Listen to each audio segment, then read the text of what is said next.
event, actually, of events that we've planned is titled Improvisational Crossings, Social Dance as Interdisciplinary Intervention. Our idea, we came together as people who are all working within and outside of, across dance studies and other disciplines. And we also, what makes our work unique is that we are both researchers of, as well as embodied practitioners of our scholarship. And let's get a little rhythm going in the feet.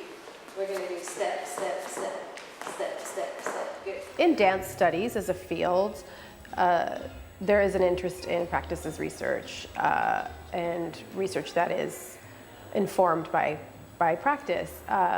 So that is centered, but oftentimes not in the ways that we give lip service to it, right?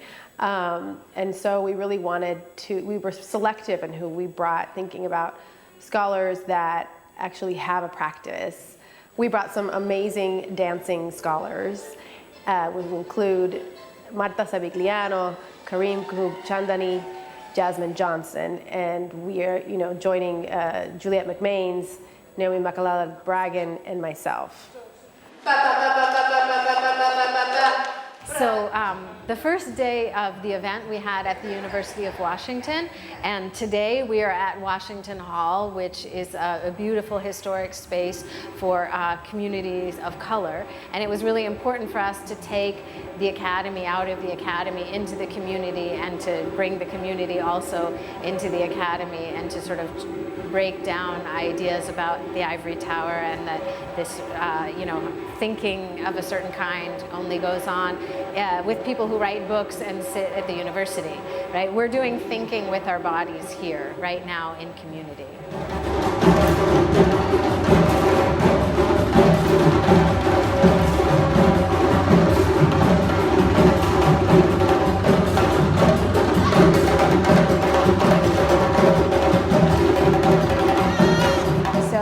A workshop that's on West African dance technique, but part of that workshop is about complicating that idea, right? To think about anything that is qualified by the continent from which it comes is a really huge dance form. So part of what we're doing is to really think about what rigor means inside of some of the foundational techniques, really at the bottom of most West African social dances, and then to get in our bodies, to hone those techniques, and then to ask some broader questions about kind of imaginings of Africa, how we conceive of Africa, and also the kind of political economy around African dance. We're going to do a pause, and when we do the pause this time, we're going to take the opportunity of the pause to wait for a minute, and then I chose the tango pause, and it was work that I prepared specifically for this conference on improvisational crossings, because I wanted to figure out in the movements of the tango a place for improvisation where there can be crossover to other dance forms. I was trying to make room for that to happen in collaboration with my colleagues. And pause. It's about more than anything else, listening. If we think about listening, like you were bringing up, it's about the connection with your partner. We were trying to think about the ways different people, different scholars that we know, both junior and senior, have crossed fields, and people who are really able to sit at the crossing of fields gracefully and with rigor as well, with a lot. When I say rigor, I mean clarity of what they're trying to accomplish by crossing these different disciplinary fields.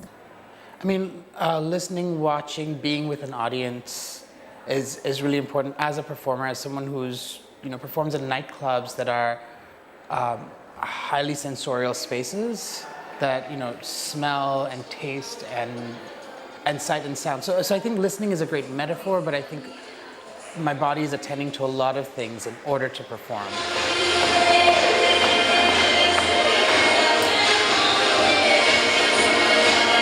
So my drag is based off of Bollywood divas primarily, and so I gave a itinerary of Bollywood divas across the last 60 years of Hindi cinema. My research is really about lifting up forms of dance that are not named dance or even thought worthy of study. But then I go back and make those for performance as well.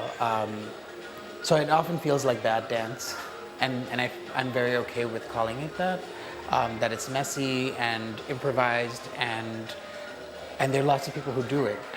You know, what I do, it looks like exactly what my interlocutors in the field are doing at the club when the right song comes on.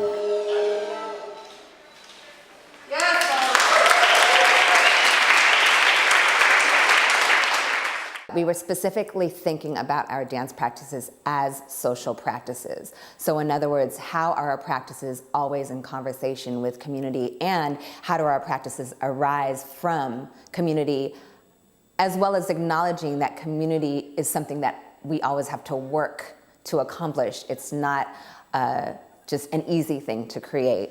And so that's what we're going to do today. We're going to learn how to move in the music. The thing is, we're not putting music over something that doesn't, we're not putting music into something that doesn't go with it, right?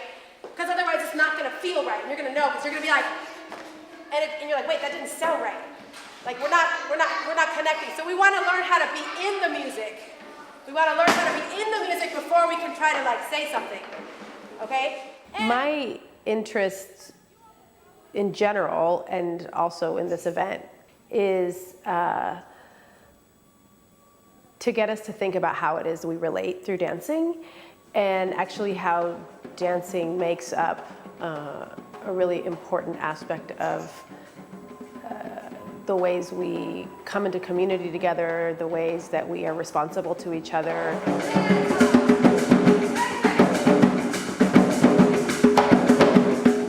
The study of dance practice, dance communities, dance techniques is rigorous work. It's deeply charged and political work, and it's work that we need more of. So I'm really grateful to be here with like-minded folks who understand that dance is not just interesting, but consequential.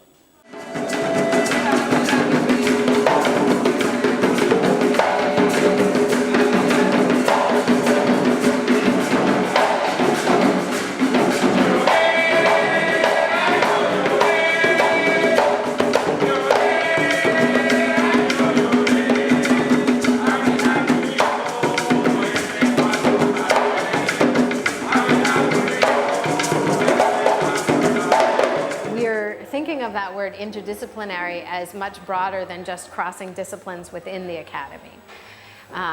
So although we're doing that, but we're also thinking about borders of many kinds. So borders between different genres of dance, borders of the theory and practice between the academy and the community.